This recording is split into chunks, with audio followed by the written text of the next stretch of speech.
मेरे सारे प्रिय विद्यार्थी, आज 5 सितंबर शिक्षक दिवस है बेटा। लेकिन चूंकि कोरोना वायरस के कारण जो भव्य रूप में हम लोग मनाते थे, लेकिन वो हम सब इस बार नहीं मना पा रहे हैं। ठीक है। और मैं दिल से आप लोग का जो बोलते हैं ना, किसी को हम शिक्षक दिवस की बधाई देते हैं, मैं दिल से आप लोग की बधाई स्वीकार कर लिया हूँ। और मैं सारे बच्चों को आशीर्वाद दे रहा हूँ कि आप लोग आगे जाके नीट, IIT, JEE, ये सारे deputy collector, collector, SP, DSP ये सब बनो। वही हमारा गिफ्ट है आप लोगों के लिए।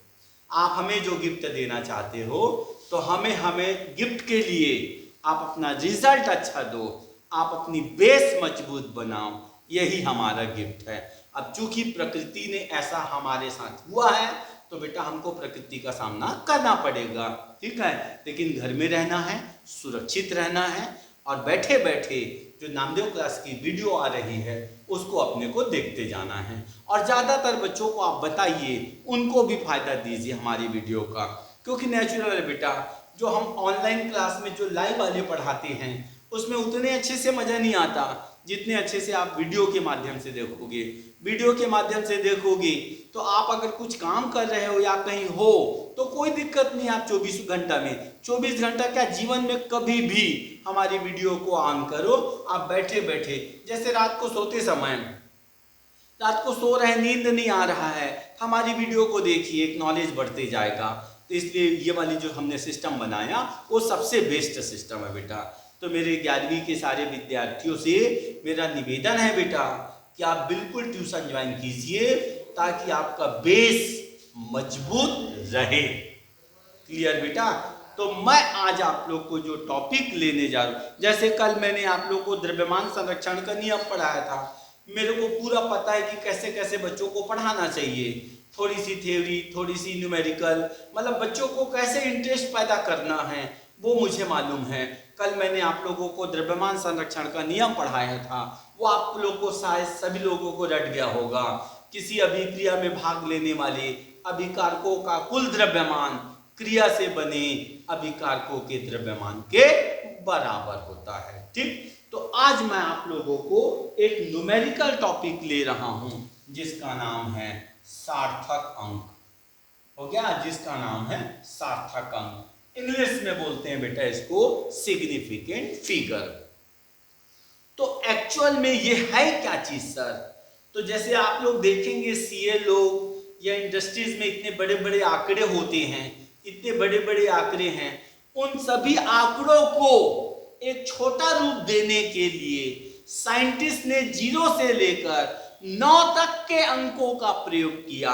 मतलब एक्यूरेसी, मतलब किसी भी डाटा को एक्यूरेसी, यथार्थ रूप देने के लिए, मतलब एग्जैक्ट रूप देने के लिए उसको हमने क्या किया, 0 से लेकर 9 तक के अंकों का उपयोग किया गया, जिसे कहते हैं सार्थक अंक। जैसे हम ही नहीं बोलते हैं, हमारे पास कोई बच्चा आया, हमने बोला बेटा कितनी, सर हमसे पूछा सर आपकी फीस कितनी है, हमने बोला बेटा 3010 रुपया। तो बोलते हैं 10 रुपये को छोड़ो 3000 दे दो। मतलब उसका एक्यूरेसी लेने के लिए, जैसे बड़ी बड़ी फैक्ट्री में चल रहा है, बही खाता चल रहा है, तो उसको एक्यूरेसी, जैसे आप ही लोग क्या करते हो बेटा, जैसे 1.679 ऐसे लेते हैं, तो आपके टीचर आप लोग को समझाते होंगे दशमलव के बाद केवल आप 2 अंक को लीजिए, 2 से ज्यादा अंक, इसको अगर मैं डिवाइड करूं तो ये बहुत अंक में चला जाएगा। तो साइंटिस्ट ने उसको छोटा रूप देने के लिए 0 से लेकर 9 तक के अंकों का उपयोग किया गया, जिसे सार्थक अंक, यथार्थ बोलते हैं, एक्यूरेसी लेने के लिए 0 से 9 तक के अंकों का उपयोग। तब आपके टीचर सिखाते होंगे अगर तीसरा नंबर का आंकड़ा 5 से ज्यादा है तो इसको एक बढ़ा दो बोलते हैं, 5 से कम है तो छोड़ दो बोलते हैं। जैसे सपोज 1.672 रहता तो इसको आपके टीचर बोलते हैं 1.67, बस लिख दो, इसमें आपका सही आंसर। लेकिन इसको सही आंसर लिखने के लिए 1.68 बना देते हैं। ठीक है। तो किसी भी बड़ा डाटा को संक्षिप्त रूप देने के लिए 0 से लेकर 9 तक के अंकों का उपयोग किया जाता है, जिसके रिजल्ट को, परिणाम को पूर्णतः यथार्थ बनाने के लिए सार्थक अंक का प्रयोग किया जाता है। तो मैं आज आप लोग को सार्थक अंक के बारे में एक एक करके सेक्शन वाइज बताते जाता हूं। तो पहला सेक्शन है मेरा, सेक्शन ए में मैंने लिया बेटा, मतलब नेचुरल है। अगर मैं बोलूं 10 रुपया तो एक के पास शून्य का महत्व है, लेकिन मैं बोलूं 0.01 तो वो जो एक के पहले जो 0 है ना, उसका कोई महत्व नहीं है। महत्व लेना है, इंपॉर्टेंट।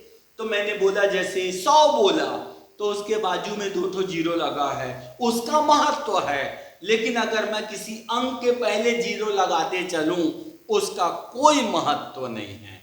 तो वो जो अंक के पहले जो 0 है वो हमारी सार्थक अंक में गिनती नहीं आती। अगर अंक के बाद 0 है तो हम सार्थक अंक में उपयोग करते हैं। जैसे मान लो सपोज मैंने दे दिया पहला क्वेश्चन 0.00125, तो एक्चुअल में इसका इंपॉर्टेंट नहीं है, इसका महत्व नहीं है।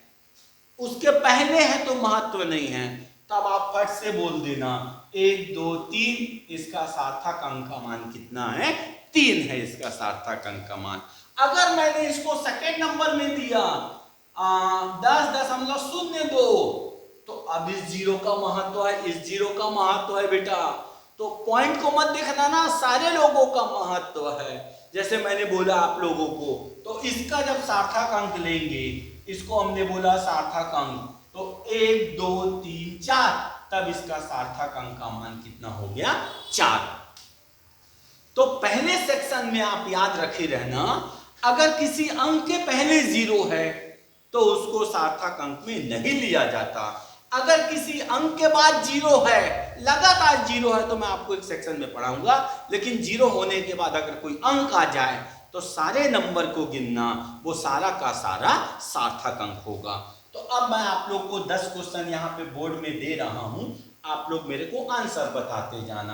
पहला मैंने बोला 1.1, दूसरा मैंने बोला 0.0012, तीसरा मैंने दिया यहाँ पे 2.24, चौथा मैंने दिया 0.01, पांचवा मैंने दिया 0.00025।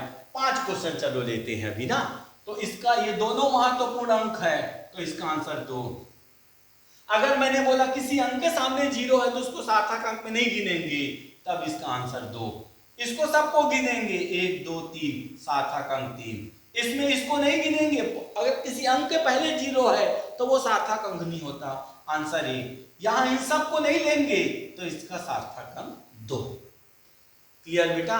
तो सार्थक अंक का मतलब होता है किसी भी बड़े पैमाने के मापन को संक्षिप्त रूप देने के लिए, एक्यूरेसी देने के लिए, यथार्थ देने के लिए 0 से लेकर 9 तक के अंकों का हम प्रयोग करते हैं। इन्हीं अंकों को बोलते हैं सार्थक अंक। मतलब कोई भी परिणाम आपके पास आगे आएगा, आगे जाके आप एमएससी करोगे, आगे जाके आप बीएससी करोगे, तो बड़ा बड़ा जो डाटा रहता है, तो उसको संक्षिप्त रूप देने के लिए, उसका एक्यूरेसी रिजल्ट देने के लिए हम उपयोग कर, क्योंकि हमारे जीवन में कितने अंक आए हैं अभी तक? 0 से लेकर 9 हो गया। अब अगर 11 बोले, 10 बोले, तो बेटा वो तो एक के बाद 0 फिर रिपीट तो हो जा रहा है। बोलोगे सर 0 से लेकर 9 को ही आप बोले जा रहे हो। अगर 1 और 10 बोलूं तो वो तो 1 और 0 आ चुका है, 11 बोलूं तो 1 1 2 बार आ चुका है। इसलिए 0 से लेकर 9 तक के अंकों को किसी भी परिणाम, रिजल्ट की एक्यूरेसी देने के लिए उपयोग करते हैं, उसे सार्थक अंक कहते हैं। पहला सेक्शन आपने समझ लिया बेटा। अब दूसरा सेक्शन, जैसे गुणा करना हो, भाग देना हो, डिवाइड करना हो, तब कैसे करें? तो मैं जोड़ने वाले में बता रहा हूं।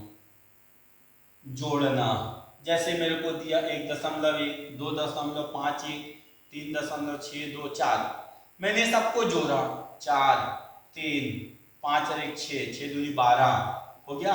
यहाँ पे 2 2 4 4 3 7। अब इसका सार्थक अंक पूरे को मत गिनना, आराम से पढ़ना, मैं आपको आराम से पढ़ाऊंगा। अब सर अपन कहां तक का रखें, तो हमारे जो इसमें दिया है उसमें देखना दशमलव के बाद कम से कम अंक कितना है, कम से कम अंक, कम से कम अंक। तो दशमलव के बाद सर मिनिमम, आराम से बेटा, मतलब आपको जो भी डाटा देगा ना, जितने लोग को जोड़ो बोलोगे, जितने लोग को घटाओ बोलेंगे ना, उसमें सबसे दशमलव के बाद जितने सबसे कम अंक होंगे ना, उतने अंक को बस लेना है। तो एक्चुअल में इसका आंसर आएगा 7.2। यह हमारा आंसर है, क्योंकि हमने सब लोग को नहीं लेंगे। सिग्निफिकेंट फिगर इसका 2 है, तो याद रखना इसका सार्थक अंक का मान आ गया 2। क्लियर बेटा। अगर मान लो ये 1.11 रहता, तब हम करते 7.23, तब हमारा सार्थक अंक का मान आ जाता 3। और बताते हैं बेटा, हमको दिया गया मान लो 0.00012, फिर 0.001214, फिर दिया 1.1, मैंने सबको जोड़ा, तो देखो ध्यान से, और 0 मैंने डाल दिया। तो यहाँ पे देखो मैंने ऐसा डाला ना 1.004, तो मैंने जोड़ा। अब इसको देखो, ये हो गया अपने पास 6, इसको मैंने जोड़ा 6 हो गया, ये इसको मैंने जोड़ा कितना हो गया 6 हो गया, 001। अब इनमें मिनिमम सार्थक अंक कितने हैं ढूंढो। मिनिमम सार्थक अंक 1 और 1 2, मतलब आपको 2 ही ठोको बस रखना है, 2 ठोको बस रखना है। तो आंसर 1.0, आंसर 1.0। तो सिग्निफिकेंट फिगर का मान होगा 2। अब मेरे को मान लो दिया सपोज 10.432 माइनस 1.236, तो अब इसको घटाना है, तो मैंने इससे एक उधारी लाया, 12 हो गया, 6 बचा। फिर मैंने एक उधारी लाया, तो ये हो गया अपने पास 12 में 3 गया, 12 में 3 गया, बचा कितना अपने पास 9।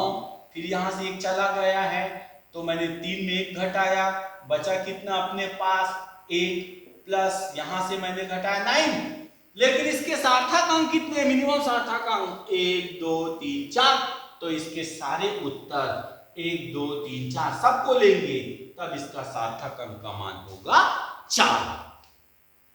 मतलब आपको कहने का मतलब ये है कि अगर जोड़ दिया या घटाव दिया तो आप पूरे आंकड़ा को लिख लेना, लेकिन उन जोड़ घटाव में देखना जिसका दशमलव के बाद मिनिमम अंक होगा, उतने अंक को वहां भी लेना है, और वही उसका सार्थक अंक होगा।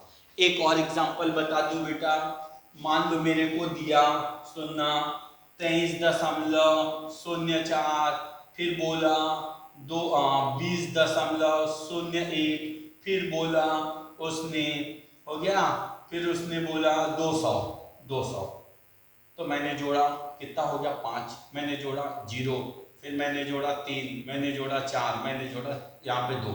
लेकिन इसका मिनिमम सार्थक अंक कितने हैं, मिनिमम सार्थक अंक 200 मतलब 3 सार्थक अंक है, 3 ठो, तो मैं 3 ठो को बस रखूंगा, बाकी सबको डिलीट मार दूंगा।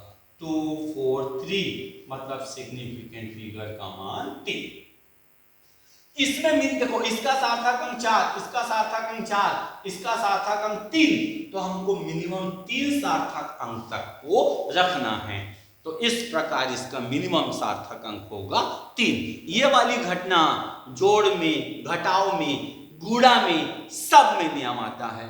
तो मैं आज आप लोग को 2 सेक्शन पढ़ाया हूं। सेक्शन ए में कैसे निकालते हैं, जैसे मैंने बोला 20.04 सार्थक अंक 4, 10.01 सार्थक अंक 3, 123 सार्थक अंक 3, मैंने बोला 12 सार्थक अंक 2, मैंने बोला 10.5 सार्थक अंक 3, फिर मैंने बोला 22.6 सार्थक अंक 3। फिर दूसरा सेक्शन में मैंने पढ़ाया जब अपने को जोड़ना हो या घटाना हो तो पूरे जोड़ घटा लो, लेकिन दशमलव के बाद कहाँ तक अंक रखें, जो उसके दशमलव के बाद सबसे न्यूनतम अंक है, न्यूनतम सार्थक अंक है, उतने को रखेंगे बेटा।